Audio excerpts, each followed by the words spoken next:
Salman Al-Ansari, many thanks for joining us on the programme. It's good to see you. So in the days following the latest Quran burning in Stockholm, 3 new applications have now been received by Swedish police from several people who want to publicly destroy religious books. Do you expect the authorities to approve these controversial requests? Thank you, Nikki, for having me. Yeah, I think it's very unfortunate what's going on right now in Sweden and in some Western countries. I think humanity should focus more on fostering coexistence, harmony, and tolerance rather than hate and provocations and racism. I think that's common sense. And I'm absolutely certain that the majority of the Swedish people don't agree with hate-filled speeches and actions such as burning the copy of the Quran. And if burning a copy of a holy book of 1.8 billion people is not hate, then what constitutes hate and what constitutes a hateful action? Seriously.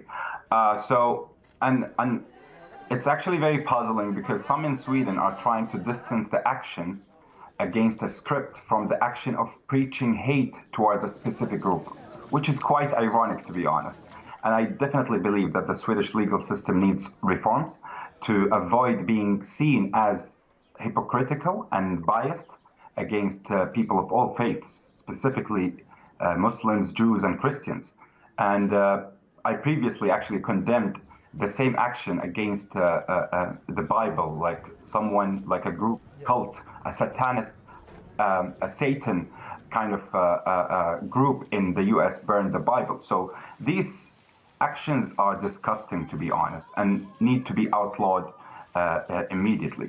And just a fact to show that there is this kind of double standards of the Swedish legal system. A Swedish citizen, not an asylum seeker like the other one, was captured by the police 3 years ago for saying the Nazi slogan. So, which is what they needed to do. But what about the hate towards other groups? And it's not only me saying this, even civil rights defenders have been saying that the Swedish legal system has narrowed the hate speech only to things that are related to Nazi slogans, and they need to actually revisit that.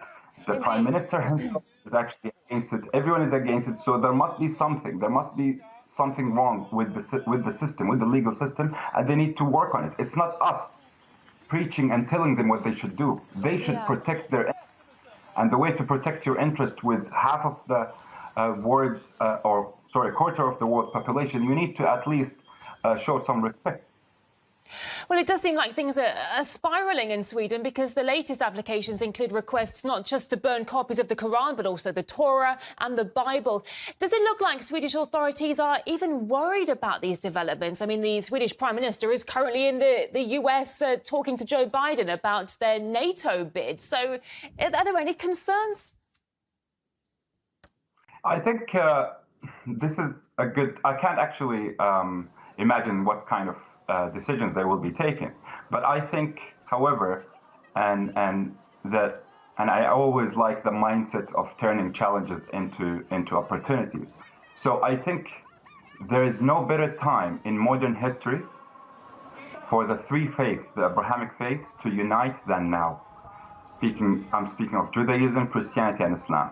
These 3 religions are under systematic attacks by many Western countries at the moment, unfortunately. Even the countries that claim to have freedom of religion, they actually did everything in their power to denigrate and mock these religions. So they have put secularism as a religion by itself. And if you don't follow it, then you don't belong. So that's why I say it's an opportunity for all the people of the 3 faiths to unite and to have a unified kind of message. So, and I think with regard to secularism, actually, they are actually even the people who are claiming to be secular, which we respect. We respect everyone. We respect every kind of group that wants to project its own influence. But you have to do it in a way that does not infringe on the rights of others. So, and secularism is actually right now is going against itself, because the idea of secularism is all about to live and to let others live. So I think there is a high level of double standards and hypocrisy in the Western world that needs to be dealt with. from within, because they cannot just dictate on others how to. Yeah. Sorry to interrupt. Following the burning of the Quran, the recent one, NATO chief Jens Stoltenberg, he spoke out and defended Sweden's decision to allow this to happen. But do you think he will also speak out in support of the burning of the Torah and the Bible? I'm not sure how he's going to handle the whole thing, because they created the problem for themselves, and they have to distinguish the fact that there is no such thing as freedom of expression when it comes to provoking millions and billions of people and denigrating and mocking their religion. That needs to be stopped. And to be honest, I'm actually very happy with the reactions I got and I've seen from the faith communities in Sweden. For example, the Jewish communities actually had said that they have viewed the burning of the copy of the Holy Quran with disgust.